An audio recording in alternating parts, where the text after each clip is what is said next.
le monde entier célèbre la Journée mondiale de la santé le 7 avril de chaque année. En fait, quoi de plus cher dans cette vie que la santé? D'après l'OMS, la santé se définit comme un état de complet bien-être physique, mental et social et ne constitue pas seulement une absence de maladie ou d'infirmité.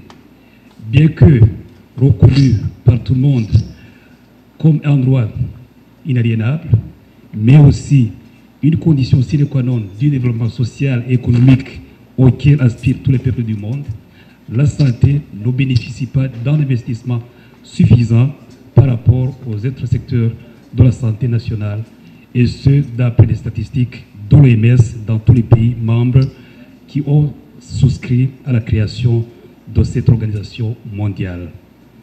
C'est pourquoi l'OMS continue à faire la plaidoirie auprès de tous les pays en faveur du développement et de la mise en place des systèmes de santé suffisamment outillés pour assurer une réduction progressive de la mobilité et de la mortalité. Cette année, la Journée mondiale de la santé est consacrée au thème de l'hypertension. Dans le monde, une personne sur 3 souffre d'hypertension.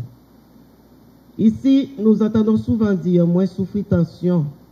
Qu'est-ce que ceci voudrait dire?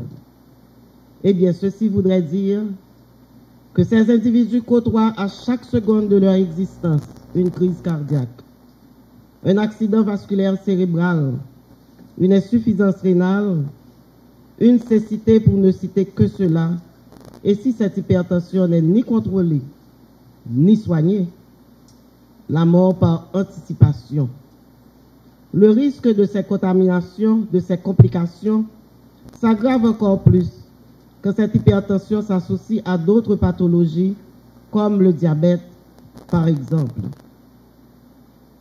Tenant compte de nos statistiques, en provenance des institutions sanitaires rattachées au ministère pour l'année 2012, le diabète et l'hypertension artérielle sont placés parmi les 10 causes de maladies les plus répétées, avec des données de 30 281 pour le diabète et de 156 605 pour l'hypertension artérielle.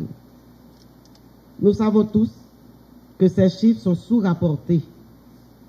Toutefois, les départements de l'Ouest, du Nord, de l'Artibonite et du Sud semblent être les plus concernés.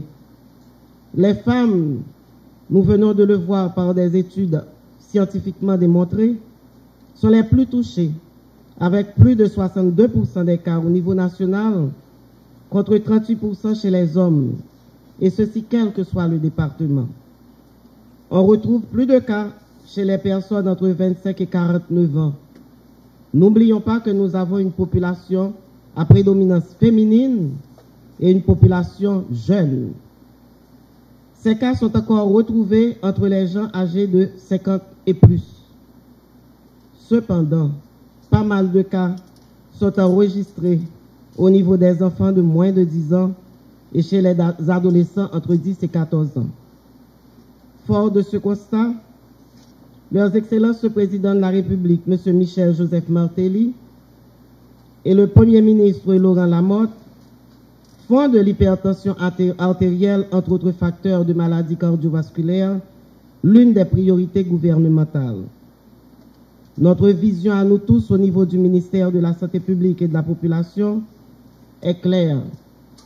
Au cours des 25 prochaines années, dans un contexte de développement socio-économique articulé et dynamique, le système de santé haïtien évolue et la mortalité diminue significativement.